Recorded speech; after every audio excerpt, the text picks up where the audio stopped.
오늘 보실 말씀은 신명기 19장 1절에서 13절까지 말씀입니다. 지난주는 저희가 앞에 신명기 18장 9절에서 22절까지의 말씀을 봤습니다. 이제 모세가 죽게 되면 하나님은 모세와 같은 선지자를 세우셔서 이스라엘 자손들을 하나님의 말씀으로 계속 이끌어 가실 것이다 라고 알려주시죠. 하나님께서 이렇게 세우시는 선지자는 이스라엘 자손 중에서 세워질 거다라고 하셨습니다. 그리고 그 하나님께서 세우시는 선지자는 오직 하나님의 말씀을 들은 대로 그대로 이스라엘 자손들에게 전달해야 합니다. 이스라엘 자손은 세상 많은 민족 중에서 하나님의 백성으로 구별된 민족입니다. 그렇기에 세상의 말과 법을 따르는 것이 아니라 하나님의 말씀을 듣고 하나님의 명령만을 따르는 백성이 되어야 합니다. 그리고 하나님과 또 성도들 사이에 최고의 선지자를 하나님은 세워주셨습니다. 완벽한 중보자를 세워주셨습니다. 바로 예수님이십니다. 성도는 말씀이 육신되어 오신 예수님을 의지하고 나아가야 합니다. 예수님만이 우리의 왕이시며 선지자이시며 큰 대제사장이시며 유일한 그리스도이십니다. 예수님의 크신 사랑을 의지하며 항상 하나님과 동행하는 우리 모두가 되기를 바랍니다. 그리고 오늘 같이 읽어본 말씀은 신명기 19장 1절에서 13절까지의 말씀이었습니다. 도피성을 마련하라고 하십니다. 하나님께서 이스라엘 자손이 앞으로 요단강을 건너가서 요단강 서쪽 가나안 땅에 들어가게 되면 그 땅에 있는 이방 민족들, 그 거주민들을 다 몰아내고 쫓아내고 정착하고 집을 짓고 살게 되면 꼭 도피성도 마련을 해야지 된다라고 말씀해 주십니다. 도피성은 사람이 누군가를 죽였습니다. 이게 부지중, 의식하지 않은 채로 고의가 아닌 상태로 어떤 사람을 죽이게 됐어요. 그러면 이제 재판을 받죠. 하지만 이 사람이 정말 고의가 아니라는 것을 판결받기는 쉽지 않습니다. 그래서 그 사람이 죽지 않고 피할 수 있는 곳을 하나님께서 마련해 주십니다. 피난처가 바로 이 도피성입니다. 출애굽기 21장 12절에 보면 사람을 쳐 죽인 자는 반드시 죽일 것이나 라고 하나님께서 말씀해 주셨어요. 살인자는 하나님께서 죽이라고 하셨어요. 이웃을 살인하지 말라라고 하나님은 말씀해 주셨습니다. 그렇게 사람을 죽인 자는 죽어야 됩니다. 하지만 부지중에 고의가 아닌 상태에 사고가 일어나서 이렇게 누군가를 죽이게 됐습니다. 그러면 이 사람은 고의가 아니기 때문에 자기가 그 사람을 죽인 것 때문에 자기까지 죽게 되는 것이 좀 많이 슬프고 억울할 수 있습니다. 그래서 재판을 받아서 이 사람이 정말 고의가 아닌 그래서 죽음이라는 그 죄는 면할 수 있는 그런 판결을 받을 수 있을 때까지 안전하게 있을 수 있는 곳이 필요합니다. 그래서 하나님께서 도피성을 마련하라라고 말씀해 주십니다. 그리고 도피성을 준비하는데 필요한 것을 이제 알려주세요. 19장 2절에서 3절을 보면은 네 하나님 여호와께서 내게 기업으로 주시는 땅 가운데에서 새 성읍을 너를 위하여 구별하고 가나안 땅에 들어가게 되면은 세 개의 성읍은 구별해서 꼭 도피성으로 마련을 해야지 됩니다. 그리고 3절에 보면 네 하나님 여호와께서 내게 기업으로 주시는 땅 전체를 세 구역으로 나누래요. 가나안 땅 이제 요단강 지금 동쪽 모압 평지에 있죠. 요단강 지나서 이제 가나안 땅에 들어가게 되면 이 아래에서 이 위에까지 하나님께서 이스라엘 자손들에게 주시는 그 땅을 3등분해서 한 등분에 하나씩 이렇게 세 곳을 이제 도피성으로 마련하라라고 하세요. 이렇게 한 곳에 이렇게 아래쪽으로 쭉 몰려 있으면 이 위의 지역에 살고 있는 사람이 이제 억울해서 이제 도피성에 가서 피해 있으려고 하면은 여기서부터 여기까지 가기 너무 멀잖아요. 위, 중간, 아래 이렇게 골고루 찾아가기 쉽게 너무 멀지 않도록 이렇게 하라고 하십니다. 그러면서 세 구역으로 나누어 길을 닫고 모든 살인자가 그 성읍으로 도피하게 하라. 그 도피성을 마련했으면 길도 닦아 놓으라고 하시는 거예요.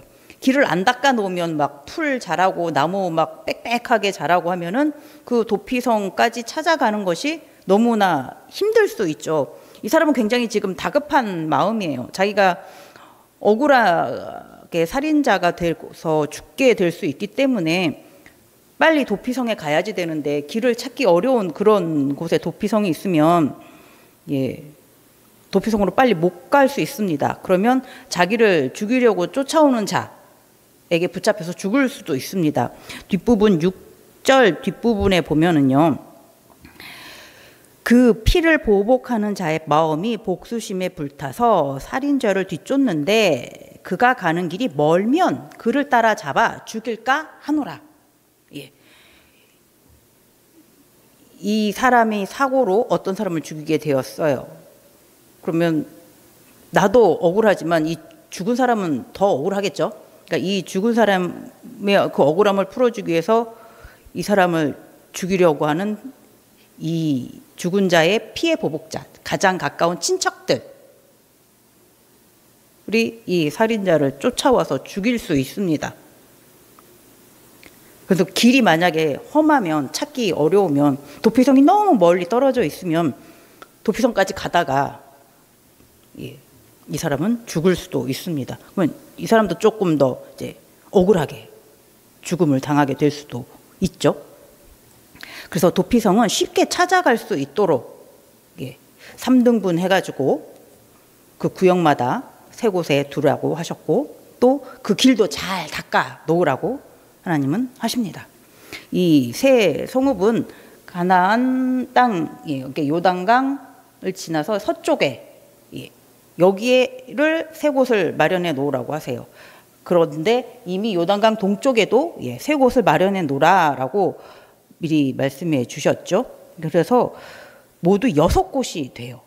그래서 여호수아서 20장 7절에서 8절에 보면은 요단강 서쪽 이 가나안 땅 쪽에선 세 곳이 제일 위에는 납달리 지파 땅에 가데스, 그리고 중간쯤에 에브라임 지파 땅에 있는 세겜, 그리고 아래쪽 유다 지파 땅에 있는 기럇 아르바, 헤브론, 여기 이렇게 세 곳이 이렇게 위, 중간, 아래 이렇게 마련되어 있고 요단강 동쪽에도 므낫세 반 지파가 있는 곳에 골란, 그리고 중간에 있는 갓 지파가 있는 곳에 길르앗 라못, 그리고 아래 르우벤 지파에 있는 베셀, 이렇게 세 곳, 위, 중간, 아래 이렇게 3등분씩 해가지고 모두 동서로 6개의 도피성을 이스라엘 자손들이 마련해 놓게 됩니다. 도피성은 살인자가 이제 피하는 곳이지만 모든 살인자가 다 도피성에서 안전하게 피하게 될 수는 없습니다. 4절 보면 살인자가 그리로 도피하여 살 만한 경우, 도피성에 들어가서 안전하게 거할 수 있는 사람의 경우는 또 달라요. 어떤 경우냐면 곧 누구든지 본래 원한이 없이 부지 중에 그의 이웃을 죽인 일. 누구든지는 가능합니다. 남녀노소 뭐 이런 거는 차별이 없습니다. 이스라엘 자손이도 되고 이스라엘 자손이 아닌 타국인 나그네도 가능합니다. 하지만 본래 원한이 없이 부지 중에 그의 이웃을 죽인 사람일 경우예요. 그러니까 사고로, 정말 계획적으로 정말 저 사람에게 악의를 품고 죽이려고 해서 사람을 죽인 경우는 안 된다라고 하세요. 예를 들어서가 5절에 나와 있어요. 이런 경우가 사고죠. 가령 사람이 그 이웃과 함께 벌목하러 삼림에 들어가서 손에 도끼를 들고 벌목하려고 찍을 때에 도끼가 자루에서 빠져 그의 이웃을 맞춰 그를 죽게 함과 같은 것이라. 이렇게 전혀 의도치 않았는데 사고로 이렇게 이웃을 죽게 한 경우, 이런 경우가 부지 중에 일어난 살인에 해당됩니다. 또 민수기 35장 22절하고 23절에 보면 이런 경우라고 얘기를 해주시고 계시죠. 우연히 아, 저리 가! 하고 밀쳤는데 뒤로 넘어졌는데 거기 아주 날카로운 것이나 뭐가 그런 것이 있어서 예, 그 사람이 죽게 된 경우. 그리고 뭐 우연히 이거 뭐 정리하다가 이걸 던져버렸는데 그 사람이 맞았어요. 그래서 그 사람이 죽게 되는 경우. 보지 못하고 꽤 큼지막한 돌을 뭐 이렇게 던졌는데 그 멀리 있던 사람이 어떻게 맞아가지고 예, 그 사람이 이렇게 죽게 된 경우. 이렇게 악의 없이 죽이려고 하는 의도를 가지고 있지 않았는데 어떻게 하다 보니까 이웃을 죽게 한 이런 경우. 이제 이런 경우가 이제 부지 중에 예, 살인을 하게 된 경우죠. 이런 사람만 예, 도피성에 들어갈 수 있다라고 말씀해 주십니다. 그래서 이 도피자가 도피성에 이제 들어가게 되면 그 도피성에 있는 장로들에게 이제 내가 이러이러하게 되어서 사고가 일어나서 사람이 죽게 되었습니다. 그래서 제가 지금 여기로 도피하러 왔습니다라고 이제 그곳 장로들한테 사건을 다 얘기를 해야지 됩니다. 그래서 정말 이것이 의도치 않은 부지 중에 일어난 거다라는 것을 예, 잘 전달을 해야죠. 그래서 그곳 장로들이 그렇구나라고 그 고의성이 없음을 인정받으면 이제 그 도피성에서 지낼 수 있게 됩니다.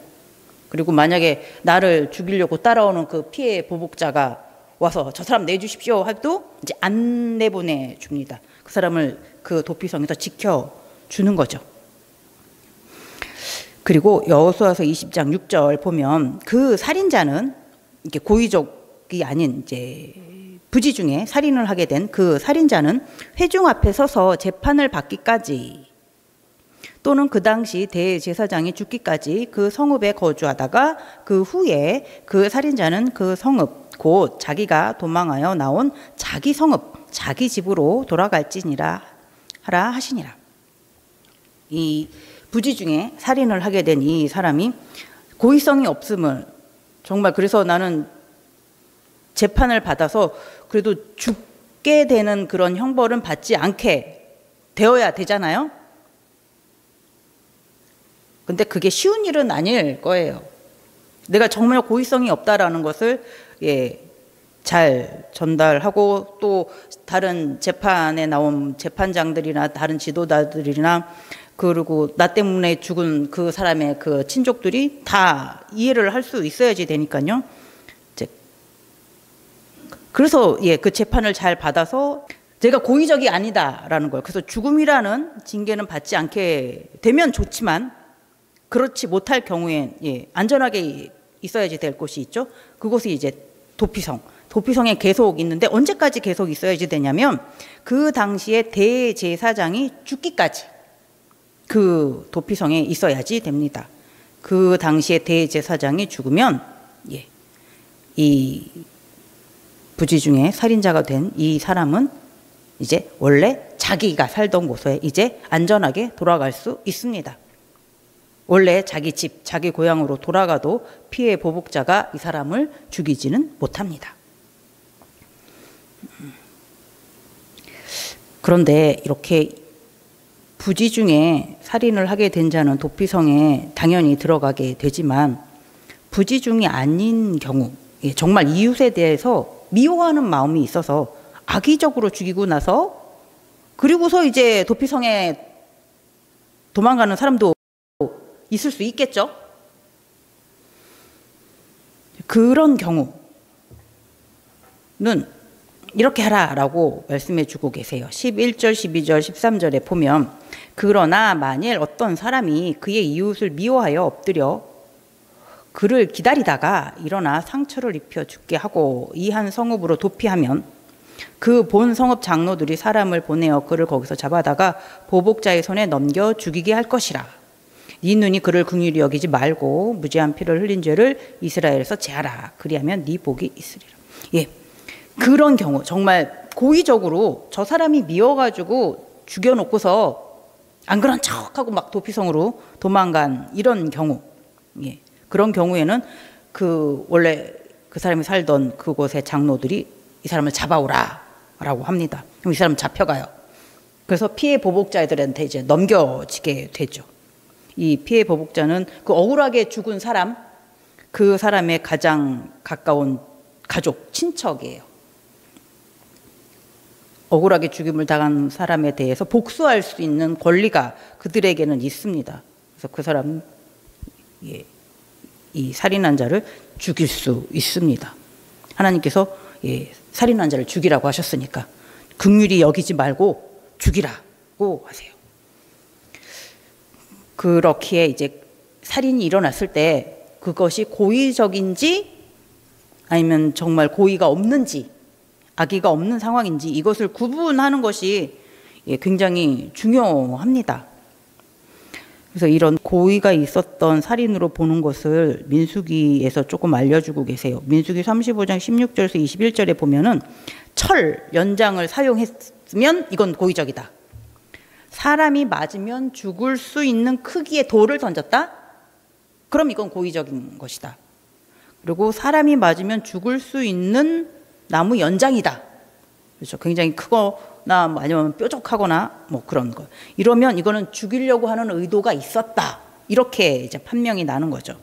또 미워하는 마음이 있어서 밀었으면, 아니면 기회를 엿보고, 오늘 여기 신명기 19장 11절에 있는 것처럼 예, 기회를 엿보고 이제 엎드려 있다가 저 사람이 딱 모든 걸 보고서 예, 이렇게 밀치거나 때리거나 예, 이렇게 기회를 엿보고서 죽였는지, 죽이고자 하는 악의가 있어서 손으로 때려서 예, 죽였는지, 이런 것, 이런 경우면 예, 이거는 고의적인 것이다 라고 하나님께서 보신다고 하세요. 그러니까 어떤 무기를 직접 들고 있지 않았다 하더라도 그 마음이 예, 그 사람에 대한 악의를 품고 있었으면, 미워하는 마음을 품고 있었으면 하나님은 그것도 그 살인의 동기다, 원인이다 라고 말씀하십니다.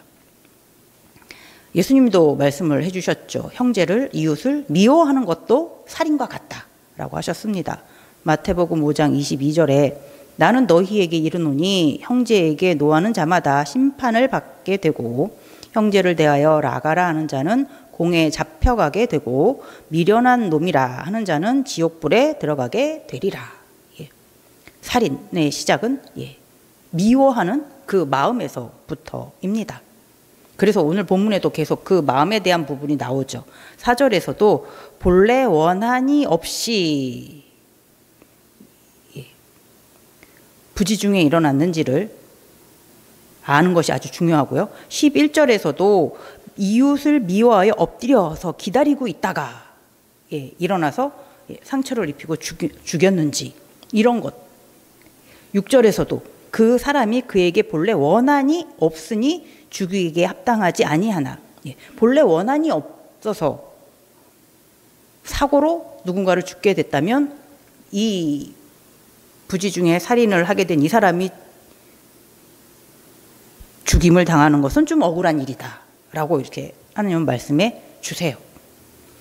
고의성이 있었는지 없었는지, 악의적인 마음을 품었는지 안 품었는지, 이것을 철저하게 잘 예, 조사를 하는 것이 중요하죠. 그래서 원한이 없었다는 것을, 미워하는 마음이 없었다라는 것을 밝히는 것이 재판하는 데 있어서 아주 중요한 부분이 됩니다. 하지만 이렇게 정말 그 마음에 원한이 없었다라는 것, 미움이 없었다라는 것, 고의적이 아니다라는 것을 재판에서 증명하기는 예, 많이 어려웁니다. 그렇기에 이제 도피성에 들어가서 있게 되는 거죠. 그리고 도피성에 있어서 이제 대제사장이 죽을 때까지 이제 그 성에 이제 머무르게 됩니다. 그러니까 이 사람은 도피성에 가서 안전하게 있게 되니까 피난처가 되기도 합니다. 하지만 이 사람은 자기가 살고 있는 집에 가서 편안하게 살 수는 없어요. 자기 가족들을 쉽게 만날 수도 없고, 자기 친구들과 같이 어울려 있을 수도 없고, 자기가 하고 싶은 일을 계획해 놓았던 것을 하면서 살 수도 없습니다. 어떻게 보면 이 사람도 자기 때문에 억울하게 죽은 그 사람에 대한 대가로, 예, 그 살인에 대한 대가로 지금 감옥에 있는 것과 마찬가지이죠. 그러니까 도피성은 피난처이면서 또 감옥, 예, 징계를 받는 자리가 되기도 합니다. 그리고 하나님께서는 앞으로 이제 이스라엘 자손들이 가나안 땅에 들어가서 정착을 하게 되면 이제 사람들도 많아지겠죠. 그러면 이런저런 사건, 사고들도 이제 많아지게 될 것이고, 이제 그러면 도피성이 더 필요할 수도 있습니다. 그때는 더 도피성을 마련하라라고 말씀하세요. 9절에 보면 또 너희가 오늘 내가 너희에게 명하는 이 모든 명령을 지켜 행하여 네 하나님 여호와를 사랑하고 항상 그의 길로 행할 때에는 이 셋 외에 이 가나안 땅 요단강 서쪽에 가나안 땅에 있는 도피성 3개 외에 새 성읍을 더하여 3개를 더 두라고 하셨어요. 하지만 이게 성경의 뒷부분에서도 보면은 새 성읍을 더하는 일은 없었습니다. 아까 말씀드린 요단강 동쪽에 3개, 요단강 서쪽 가나안 땅에 3개, 도피성은 이렇게 6개만 마련됩니다. 그리고 10절 보면 네 하나님 여호와께서 네게 기업으로 주시는 땅에서 무죄한 피를 흘리지 말라. 이같이 하면 그의 피가 네게로 돌아가지 아니하리라. 하나님께서는 무죄한 피가 하나님의 땅에서 흘려지는 것을 원하지 않으세요. 하나님은 하나님의 백성이 이렇게 죽게 되기를 바라지 않으시는 거죠. 무고하게 죽게 되는 것을 원하지 않습니다. 그러니까 사고로 사람을 죽였다고 또 억울하게 살인자가 되어서 죽게 되는 것도 바라지 않으세요. 피해 보복자에게 죽게 되는 것도 바라지 않으십니다. 살인이라는 것에 일어나는 그 시작은 이제 악의적인 마음, 미움에서부터 시작하는 것이기에 미워하면 안 되는 것이죠. 하나님은 미워하지 않기를 바라십니다. 로마서 12장에서도 할 수 있거든 모든 사람과 화목하라 라고 하셨어요. 복음서에서도 잘 아시는 말씀이죠. 네 이웃을 네 자신과 같이 사랑하라고 하셨습니다. 할 수 있거든 이웃을 형제를 사랑하는 우리 모두가 되기를 바랍니다. 미워하지 않는 성도가 되기를 바랍니다. 모든 사람과 화목하는 그런 성도가 되기를 바랍니다. 그것은 쉬운 일이 아닙니다. 아주 이게 어려운 일이죠. 그리고 또 세상은 성도를 너무 힘들게 해올 때가 있습니다. 아주 무섭게 공격해올 때도 있고 뒤에서 힘들게 유혹해올 때도 있습니다. 그럴 때 그렇게 힘들게 우리의 마음을 어렵게 할 때 우리가 과연 이 하나님의 말씀대로 할 수 있거든 항상 형제와 이웃을 사랑하면서 살 수 있을까요? 미워하지 않고 살 수 있을까요? 모든 사람과 화목하면서 살 수가 있을까요?